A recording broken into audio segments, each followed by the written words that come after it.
வணக்கம். நான் கதையாசிரியர் கோபி பேசுகிறேன். ஆரம்பத்திலேருந்து கோபி யாருன்னு தெரியாதுன்னு அவர் சொல்லிட்டு தான் இருக்கிறாரு. அதுக்குள்ளே ஒரு பெரிய பொய் இருக்குதுன்னு வந்து எல்லாருக்கும் தெரிய வரும். என்ன முருகதாஸ் சார்கிட்ட அறிமுகப்படுத்துனது யாரான்னா ஜெகன்றவர் தான். ஜெகன் வந்து விஸ்வாசுந்தர் சார்கிட்ட வந்து ஒரு கதை கேட்குற ஒரு இடத்துல இருக்கிறவர். யார் கதை சொல்ல போனாலும் விஸ்வாசுந்தர் சார்கிட்ட கதை சொல்ல போனோம்னா ஒரு சார் வந்து ஜெகன் சாரை தான் பார்க்க சொல்லுவார். அந்த மாதிரி தான் என்னையும் ஜெகன் சாரை பார்க்க சொல்கிறார். ஜெகன் சார்கிட்ட தான் நான் கதை சொல்கிறேன். அந்த கதையை கேட்டுட்டு அதுக்கப்புறம் விஸ்வாசுந்தர் சார்கிட்ட நான் போய் சொல்கிறேன். இந்த இந்த நடவடிக்கை கிட்டத்தட்ட ஒரு 8-9 மாதம் நடக்குது. அப்போ 8-9 மாதமாக நானும் விஸ்வாசுந்தர் சாரும் ஜெகன் சாரும் சந்திக்கிறதுக்கான வாய்ப்புகள் தொடர்ந்து நடந்துக்கிட்டே இருக்குது. இதை நம்ம விஸ்வாசுந்தர் சார் மட்டும் இல்லை, விஸ்வாசுந்தர் அலுவலகத்தில் இருக்கிற எல்லாருக்கும் தெரியும்.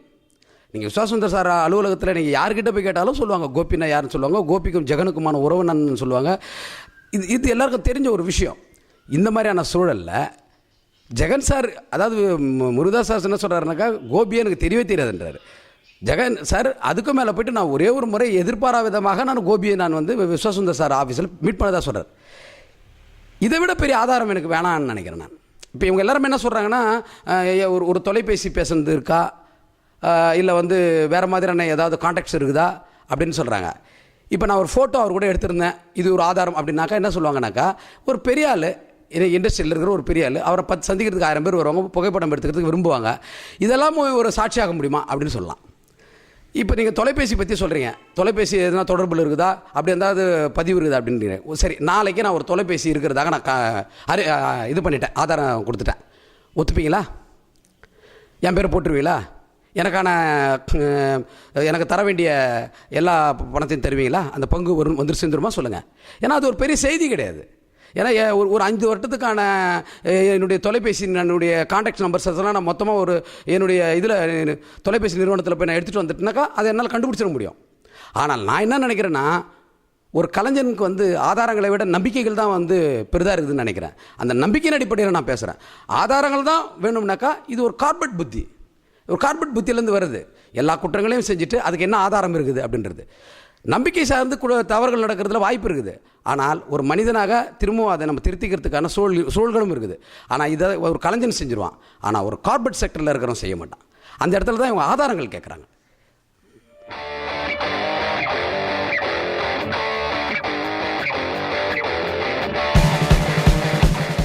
என்னுடைய நண்பர்கள் ஒரு சிலர் என்ன பண்ணாங்கன்னா, புத்தரை பற்றி ஒரு படம் பண்ணணும் அப்படின்னு சொல்லிட்டு அவங்க முடிவெடுக்கிறாங்க.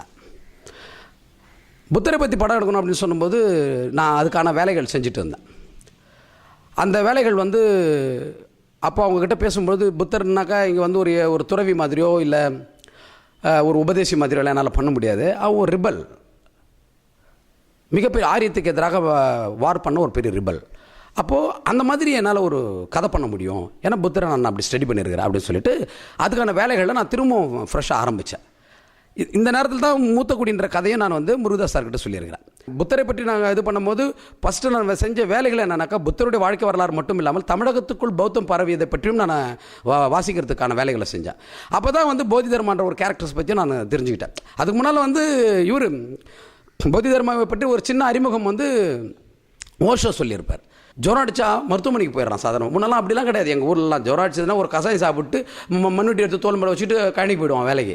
ஒரு கசாயத்தில் குணப்படுத்த முடிய வேண்டிய ஒரு நோயெல்லாம் வந்து இன்றைக்கி மருத்துவமனைக்கு போகிற அளவுக்கு இன்றைக்கி உடல் பலகீனப்பட்டிருக்குது, மனம் பதட்டப்பட்டிருக்குது.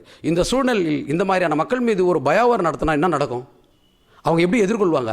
இந்த மாதிரியான சூழ்நிலைகளை தான் கதை பண்ணணுமே ஒழிய, நீங்கள் பயோவார் பண்ணுறதுன்றதுக்கான வெளிநாட்டு படங்களை பார்த்துட்டோ இல்லை வெளிநாட்டில் இருக்கிற ஒரு முக்கியமான நாவல்களை படிச்சுட்டோ நம்ம பேசுறதுல வந்து எதுவும் பொருத்தமாக இருக்காது அப்படின்னு சொல்லிட்டு தான் நான் அங்கே தான் ஒரு 7ஆம் அறிவு அப்படின்னு சொல்லிட்டு ஒரு கதையை நான் அவங்களுக்கு சொன்னேன். ஒரு பயோவாரை பற்றி கதை சொன்னேன்.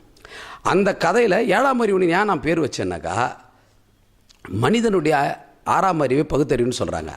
7ஆம் அறிவுக்கு போகிறதுன்றது வந்து அது மனிதனுடைய மிகப்பெரிய சக்தியாக நினைக்கிறாங்க, இல்லை அன்பாக நினைக்கிறாங்க. இதுமாதிரி பல அதை பேசிக்கிறாங்க. ஆனால் 7ஆம் அறிவு என்பது மனித மூளையில் இருக்கிற போராக இருக்குது, அதுவும் அறிவியல் பூர்வமான போராக இருக்குது. அதனால தான் நான் 7ஆம் அறிவுன்னு பேர் வச்சேன். ஆனால் பிற்காலத்தில் இவங்க என்ன பண்ணாங்கனாக்கா, அந்த பேர் அந்த படத்துக்கு கேட்கும்போது நான் கேட்டேன், ஏன் சார் இந்த பேரை வச்சுக்கணும்? அவங்க உடனே அவங்க பதட்டப்பட்டுட்டாங்க என்கிட்ட. ஏன் நீ இது மாதிரிலாம் பேசுகிறா? இறையன்பு கொடுத்து அந்த மாதிரி ஒரு பேர் வச்சுருக்கிறாரு, அப்போ அவர் பேரை வச்சுட்டு போனாங்க. அப்போ நீ அவர் பேரை வச்சுட்டு அப்படிலாம் கேட்டாங்க. நான் அப்படி சொல்ல சார், 7ஆம் அறிவுக்கான உள்ளார்த்த அர்த்தம் வந்து இது. அப்படி இருக்கும்பொழுது நீங்கள் வந்து எந்த அடிப்படையில் வச்சிங்கன்னு எனக்கு தெரியல அப்படின்னு நான் கேட்டேன். இதெல்லாம் இயல்பாக அவங்க கூட நான் பேசிக்கிட்டு அப்போ கூட என்ன சொன்னாங்கன்னாக்கா, இந்த பேரை பற்றிலாம் பிரச்சனை பண்ணாத, அஜித்தை வச்சு நீ ஒரு படம் பண்ண போகிற, யாருக்கு கிடைக்கும் அந்த உனக்கு வாய்ப்பு, அதனால் கொஞ்சம் பொறுமையாரு அப்படின்னு என்ன சொன்னாங்க. நான் அதுக்கப்புறம் அந்த விவாதத்தை நான் பெருசாக எடுத்துக்கல.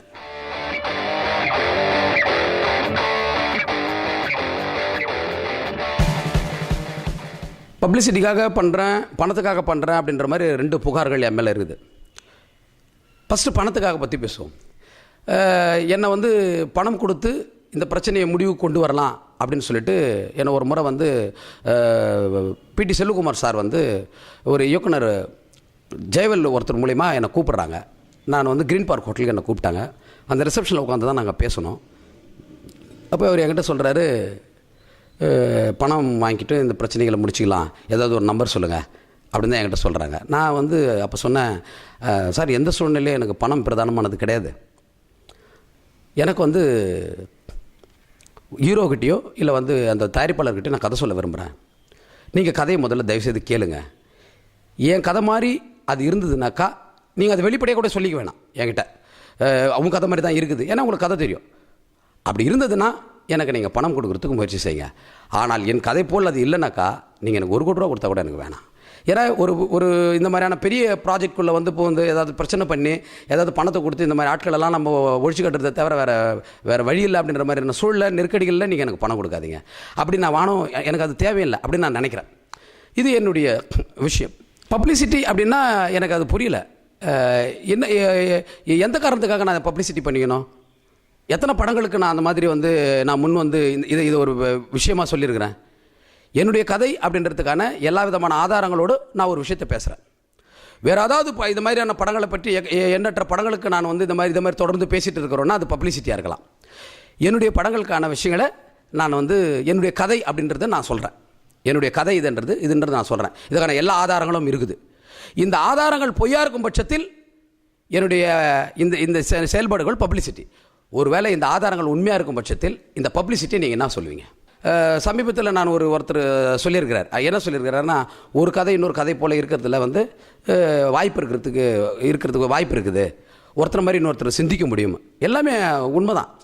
ரெண்டாவது வந்து இந்த பிரச்சனை வந்து இந்த நிலம் பன்னாட்டு கம்பெனி சம்மந்தமான பிரச்சனைகளில் வந்து ஒரு காமன் பொலிட்டிக்கல் நியூஸ் தானே, இதில் வந்து யாருமே வந்து சொந்தம் கொண்டாட முடியாது இப்படிலாம் பேசுகிறாங்க. உண்மை தான். ஒரு கல்யாணத்துக்கு 4 பேர் போகிறான். 4 பேரும் அந்த கல்யாணத்தில் போயிட்டு சாப்பிடும் போது இது தகராறு நடந்துச்சு. இந்த 4 பேரையும் கூப்பிட்டு நீங்கள் கல்யாணத்தில் என்ன நடந்ததுன்னு கேளுங்களேன். 4 பேரும் ஒவ்வொரு விதமாக அதை சொல்கிறான். ஏன் 4 பேரும் ஒரே மாதிரி சொல்ல? ஒரே சம்பவம் தானே அது. 4 பேரும் ஏன் ஒரே மாதிரி சொல்ல? 4 பேரும் வெவ்வேறு விதமாக சொல்கிறான். அதை அப்போ 4 பேரும் வெவ்வேறு விதமாக சொல்கிறான்டானாக்கா 4 பேருக்கும் ஒவ்வொரு விதமான அனுபவம் அந்த சம்பவத்தின் வழியாக நடந்திருக்குது. அதே மாதிரி தான் நான் சொல்கிறேன், இந்த கதையை நீ வந்து ஒரு பன்னாட்டு கம்பெனி வந்து ஒரு நிலத்தை வந்து கைப்பற்றுது அப்படின்னாக்கா உனக்கு ஒரு அனுபவம் இருக்கும், எனக்கு ஒரு அனுபவம் இருக்கும். அந்த அடிப்படையில் வந்து நீங்கள் வந்து வெவ்வேறாக சொல்லலாம். ஆனால் என்னுடைய திரைக்கதையை நான் எடுத்து வெளியே வைக்கிறேன், நீங்களும் உங்களுடைய திரைக்கதையை எடுத்து வெளியே வைங்க. 2த்துக்குமே ஒரே மாதிரியான அனுபவம் இருக்குது. அது எப்படி? இதே மாதிரியான தண்ணீர் பிரச்சனையை பற்றி ஒரு படம் இதற்கு முன்னால் ஒன்று வந்துருக்குது. ஏன் அந்த படத்தை நான் கிளைம் பண்ணல? தமிழில் ஒரு பிரச்சனை இப்படி ஒரு படம் வந்துருக்குது, நான் அதை கிளைம் பண்ணல. ஏன் கிளைம் பண்ணல? ஏன்னா அந்த கதைக்கு எனக்கு எந்த தொடர்பும் கிடையாது. அது எனக்கு நல்லா தெரியும். அந்த திரைப்படத்தை நான் பார்த்துருக்கிறேன். அதை விட ஒருவேளை அந்த படம் என் கதை போல இருந்தால் கூட நான் கிளைம் பண்ணியிருக்க மாட்டேன். ஏன்னா அந்த இயக்குனர்கிட்டயோ இல்லை அந்த தயாரிப்பாளர்கிட்டயோ நான் கதை சொல்ல. அந்த இடத்துல நான் வந்து என்னடா நம்ம 2 பேருக்குமே ஒரே விதமான அனுபவம் உருவாயிருது அப்படின்னு சொல்லி மகிழ்ச்சி அடைஞ்சிட்டு போயிருப்பேன். இந்த கதையை பொறுத்த வரைக்கும் நான் எங்கே மனவேதனைப்படுறேன் அப்படின்னா, ஒரு கதையில் நாம் வந்து இந்த கதையை நான் பண்ணும்போது ஒரு தமிழரினுடைய அறிவு, அதாவது வந்து காடு பற்றி ஒரு பழங்குடியினருக்கு எவ்வளோ பெரிய அறிவு இருக்குது, கடலை பற்றி ஒரு மீனவனுக்கு எவ்வளோ பெரிய அறிவு இருக்குது, ஒரு சமவெளியை பற்றி அந்த சமவெளி மாந்தர்களுக்கு எவ்வளோ பெரிய அறிவு இருக்குது. அந்த அறிவை நாம் திரும்பவும் அடுத்த தலைமுறைக்கு கொண்டு போகிறது தான் தமிழர்களுக்கு நாம் செய்கிற கலை தொண்டுன்னு நான் நினைக்கிறேன். அந்த அடிப்படையில் தான் இந்த வேலைகளை நான் செய்கிறதுக்கு நான் இங்கே வந்தேன். அப்போ தண்ணீர் அப்படின்ற ஒரு பிரச்சனையை வந்து என் கதைக்குள்ளே நான் ஒரு பெரிய செய்தியை அவங்ககிட்ட நான் பேசியிருந்தேன். ரொம்ப பிற்காலத்தில் பேசியிருந்தேன்.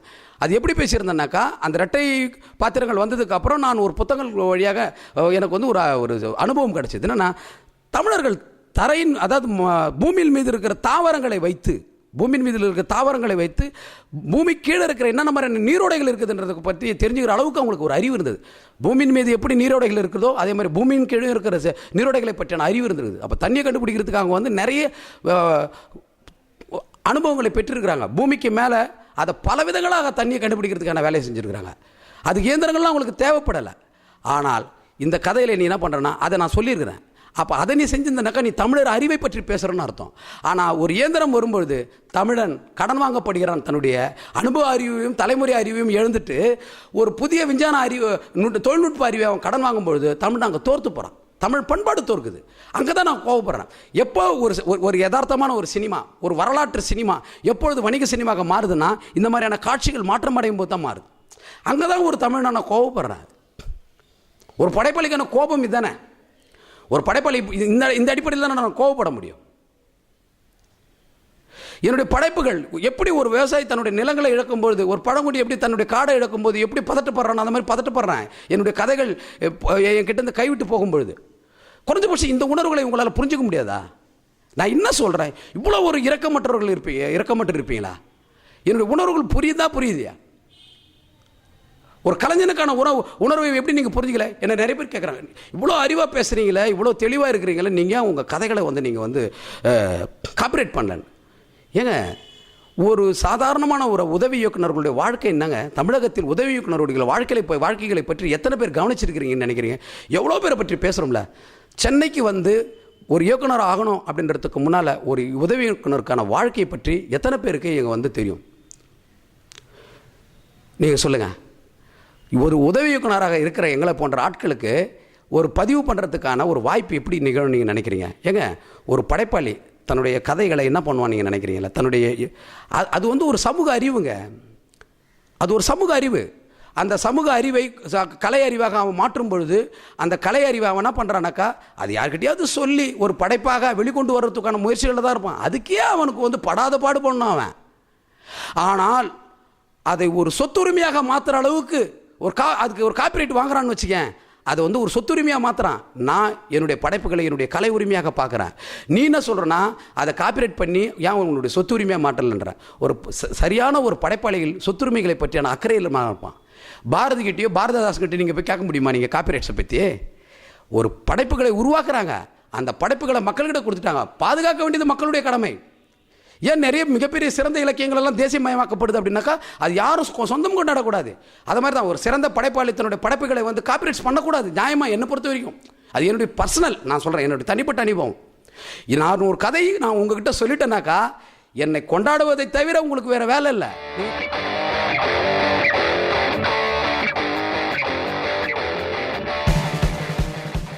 இந்த கதைக்காக ஏற்கனவே சொல்லப்பட்டதான். இந்த கதைக்காக எனக்கு ஒரு முறை 4 இட்லி ஒரு வடை வாங்கி கொடுத்தாங்க. ஒரு முறை நான் வந்து ஆட்டோவில் போனதுக்காக 100 ரூபா கொடுத்தாங்க. ஆனால் இந்த கதைக்காக நான் செய்யப்பட்ட செலவுகள்னு பார்த்தீங்கன்னா அது வந்து அவ்வளோ செலவு. ஏன்னா 1.5 வருஷமாக அவங்கக்கிட்ட அவங்களுடைய இயல்பு என்னன்னாக்கா கூப்பிடுவாங்க, ஒரு லைன் கேட்பாங்க, பிரமாதமாக இருக்குது அப்படின்னு சொல்லுவாங்க. அதுக்கப்புறம் டெவலப் பண்ணுவாங்கன்னு சொல்லுவாங்க. அப்புறம் நம்ம போய் டெவலப் பண்ணிட்டு வருவோம். அதுக்கு கொஞ்சம் நாள் எடுத்துப்போம், ஒரு 20 நாள் எடுத்துப்போம். திரும்ப போய் பேசணுன்னே திரும்ப சொல்லுவாங்க பிரமாதமாக இருக்குது. திரும்ப இன்னும் ஒரு சில விஷயங்கள் பேசுவாங்கன்னா நம்மளுக்கு எதையும் அவங்க கான்ட்ரிபியூட் பண்ண மாட்டாங்க. இந்த சீன் இப்படி பண்ணலாம், அந்த சீன் அப்படி பண்ணலான்னு அவங்கள நம்மளை வந்து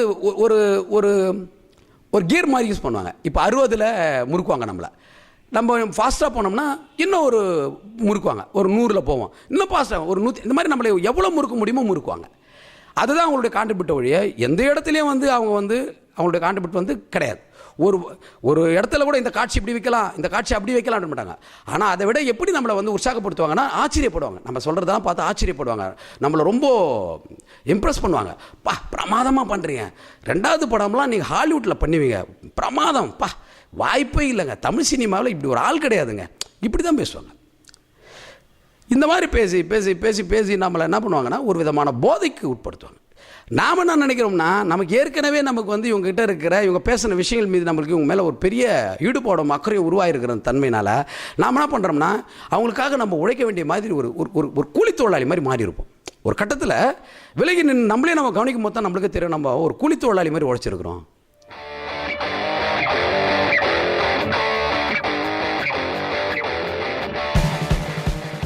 இது என்னுடைய போராட்டம் இல்லை, என்ன அன்றைக்கி திரும்ப ஒருத்தர் என்கிட்ட பேசினார்.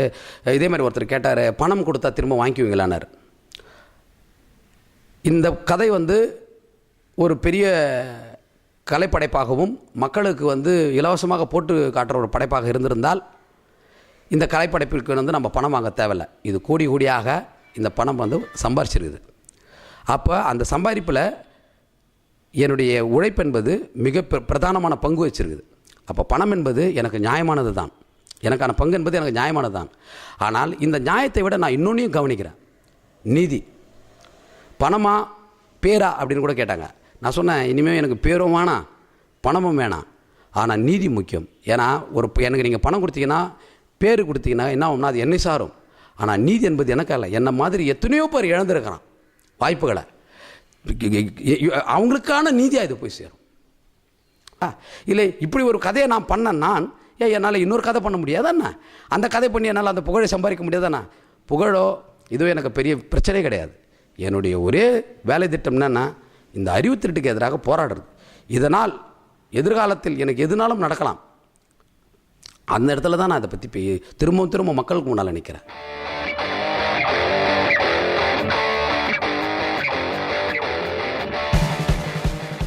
ஆரம்பத்திலே நாங்கள் வந்து வழக்கு போட்டுட்டோம். வழக்கு நீதிமன்றத்தில் இருக்குது. அது குறித்து செய்திகள் வந்துருக்குது. செய்திகள்லாம் வராமலாம் இல்லை. அந்த செய்திகளை இவங்க மறுக்கிறாங்க, அவ்வளோதான். செய்திகள் வந்துருக்குது, செய்திகள் வராமல் இல்லை. நீங்கள் செய்தித்தாள் பாருங்கள். இந்த இதை பற்றி ஒரு வார இதழ் இந்த கதை பற்றியான ஒரு இந்த படம் வருவதற்கு முன்னாலே கதை வந்துடுச்சு. அவங்களுக்கு எப்படி தெரிஞ்சுது? ஏன்னா அவர் சொல்கிறார், நான் என்னுடைய கதைகள் யாருமே தெரிஞ்சுக்க முடியாது, ரொம்ப ரகசியமானது அப்படின்றார். நான் அப்படிலாம் தெரிஞ்சுக்க முடியாது அப்படின்றார். ஆனால் எப்படி நக்கீரனுக்கு கதை தெரிஞ்சுது? அப்போது அது யாரோ ஒருத்தருடைய கதை அவர் கொடுத்துருக்கிறார். அவர் சொல்கிறார், அதாவது நக்கீரனுக்கு நான் கதை சொல்லுற வரைக்கும் அது என்னுடைய கதை தான், அவருடைய கதை இல்லை. அதாங்க உண்மை. நக்கீரனுக்கு நான் கதை சொன்ன வரை அது என்னுடைய கதை. ஆனால் படமாக்கப்பட்டதுக்கு அப்புறம் தான் அவருடைய கதையும் என்னுடைய கதை. இதுதான் செய்தி. அப்போ என்ன ஆகுதுன்னா, நான் என்னுடைய கதை தான் அவர் படம் எடுக்கிறார் அப்படின்னு நான் சொல்லும் பொழுது அது பெரிய செய்தி ஆகலை. கோபின்ற ஒரு ஆள் அப்படி சொல்லி தெரிஞ்சுன்னுறாருப்பா, அவர் அந்த கதை வந்து அவர் கதையாம்பா அப்படின்னு. ஏன்னா நான் நிறைய பேர்கிட்ட ஒரு சில விஷயங்கள்கிட்ட பேசினேன். இல்லை கோபி, அந்த படம் தான் எடுக்கிறாங்கன்னு உனக்கு எப்படி தெரியும் அப்படின்னு நான் நிறைய பேர் கேட்டாங்க. ஒருவேளை தப்பாயிட போகுது அப்படின்னாங்க. அதனால் நிறைய பேர் இந்த பிரச்சனையை வந்து பேசுகிறதுக்கு தயாராக இல்லை. ஆனால் படம் வந்ததுக்கப்புறம் 3-4 மாதங்களுக்கு முன்னாலே, கிட்டத்தட்ட ஒரு 9-10 மாதங்களுக்கு முன்னாலே நீதிமன்றத்தில் இந்த கதை கொடுக்கப்பட்டிருக்குது. இன்னும் நீதிமன்றத்தில் இந்த கதை இருக்க தானே செய்யுது. ஏன் அந்த கதையை பிரித்து படிங்க அப்படின்றேன் நான். ஒரு பிரித்து படிங்கன்றதுக்கான காரணம்னா ஒரு ஆதாரத்துக்காக சொல்கிறது இருக்க தானே செய்யுது. அப்போ நீங்கள் வந்து ஏன் ரிலீஸ்க்கு அப்புறம் பேசுகிறாங்கன்னா, ரிலீஸ்க்கு அப்புறம் பேசவே இல்லை. ரிலீஸ்க்கு முன்னாலே எல்லா செய்தித்தாள்கள்லேயும் வந்து எல்லா ஊடகங்கள்லேயும் வந்தது. அதை அவங்க மறுக்கிறாங்க, பொய் சொல்கிறாங்க.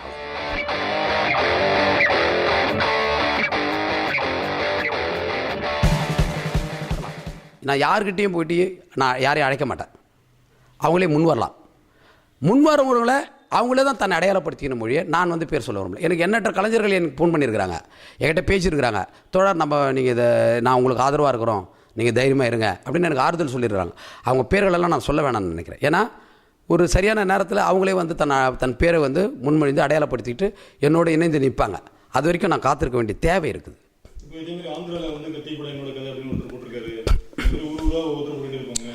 இல்லை, இது வந்து ஒரு விதமான நுட்பம். இது அவ்வளோதான். இது வேறு ஒரு விதமான நுட்பம். ஏன்னா இந்த வழக்கு போக்கை நான்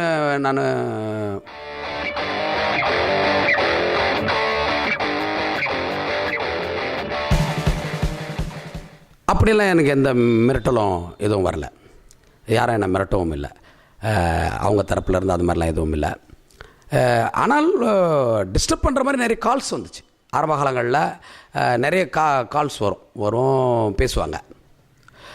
அதே மாதிரி விஜய் ரசிகர்கள் ஃபோன் பண்ணாங்க. ரொம்ப நேர்மையாக அவங்க என்னை அணுகுனாங்க. அவங்க பேசும்பொழுது ரொம்ப அவங்கக்கிட்ட வந்து ஒரு நேர்மை இருந்துச்சு. அவங்க நல்லபடியாக என்னை கேட்பாங்க, இந்த கதை உங்களுது தானா அப்படின்னு கேட்பாங்க. நான் அதுக்கான பதில் சொல்லுவேன். அவங்க அதுக்கான மரியாதையோடு தான் என்கிட்ட வந்து விஜய் ரசிகர்கள் மிகவும் அன்பாகவும் நேர்மையாக தான் நடந்துக்கிட்டாங்க. அதில் எந்த விதமான இது இல்லை.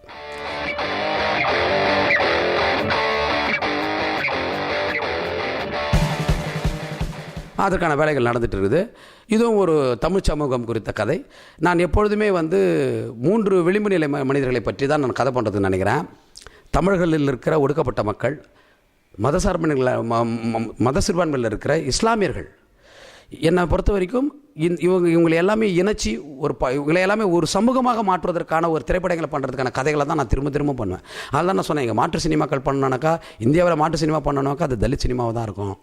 இல்லை இந்தியாவிலேயே நம்ம இன்னும் நல்ல சினிமாக்கள் பண்ணோம், மாற்று சினிமாக்கள்னாக்கா தமிழர்களில் இருக்கிற ஒடுக்கப்பட்ட உழைக்கும் மக்களை பற்றியான மிக படங்களை உதிரி தொழிலாளிகளாக இருக்கிற உதிரி சமூகங்களாக இருக்கிறவங்களை பற்றி நம்ம படம் பண்ண வேண்டிய தேவைகள் இருக்குது. அவங்கள பற்றி நம்ம எல்லாம் பேசுகிறதே இல்லை. இந்த நாட்டினுடைய மிகப்பெரிய ஒடுக்குமுறைக்கு உள்ளாக்கப்பட்ட இஸ்லாமியர்களை பற்றி இங்கே யாருமே பெருசாக படம் எடுக்கிறதில்ல. நான் இன்ன வரைக்கும் இஸ்லாமியர்களை பற்றி திருடர்களாக தான் இங்கே சித்தரிக்கப்பட்டிருக்கிறாங்க. மத சிறுபான்மையினால திருடர்களாக தான் இங்கே சித்தரிக்கப்பட்டிருக்காங்க, அயோக்கியர்களாக தான் சித்தரிக்கப்பட்டிருக்காங்க, கள்ளக்கடத்தல் பண்ணுறவங்கள தான் சித்தரிக்கப்பட்டிருக்காங்க. எப்படி உலகம் முழுவதும் இருக்கிற தமிழர்களை மாற்று மொழியாளர்கள் இல்லை மாற்று நாட்டு ஆளர்கள் என்னவா கவனிக்கிறாங்கன்னா திருடர்களாக தான் பார்க்குறாங்க. அந்த மாதிரி தான் நமக்குள்ளேயும் அப்படி ஒரு பார்வை இருக்குது இஸ்லாமியர்கள். அப்போ அவர்களை பற்றி, அவர்களுக்கான மதிப்பீடுகளை பற்றி இங்கே படம் பண்ண வேண்டிய தேவை நமக்கு இருக்குது. ஒரு கலைஞனால் மட்டும்தான் அது முடியும். கலைஞன் தான் சமூக உருவை உருவாக்க முடியும், வேறு யாராலையும் அது முடியாது. அப்போ கலைஞர்கள் மிகவும் எச்சரிக்கையாக தன்னுடைய படைப்புகளை கட்டமைக்க வேண்டிய கட்டாயத்தில் இங்கே இருக்கிறோம். மாற்று சினிமாக்கான எல்லாரும் ஒன்று சேர்ந்து என்னென்ன மாதிரியான படங்களெல்லாம் தமிழகத்தில் பண்ணலாம்ன்றதுக்கான கூட்டுவாதங்களை விவாதிக்கிறதுக்கான ஒரு ஐக்கியம் ஏற்படும்போது தான் இந்த மாதிரி திருட்டு கதைகளையும் ஒழிக்க முடியும். வெறும் சுய ஒழுக்கம், காப்பிரைட்ஸ், ஆதாரங்கள் இதெல்லாம் மட்டும் கிடையாது. ஒரே கருத்து உள்ள கலைஞர்களெல்லாம் ஒன்றாகி உட்கார்ந்துட்டு என்னென்ன மாதிரியான படங்கள்லாம் தமிழகத்துக்கு தேவை, தமிழர்களுக்கு தேவை, தமிழ் தலைமுறையினருக்கு தேவை என்பதை ஒரு கூட்டு வாதத்தின் மூலமாக உருவாக்கி என்ன மாதிரியான கலைஞர்கள்லாம் இந்த மாதிரியான மன உளைச்சல்களிலிருந்து குறைஞ்சபட்சமாக பாதுகாக்கப்படுவார்கள் என்ற நம்பிக்கையில் நன்றி தெரிவித்துக் கொள்கிறேன். நன்றி.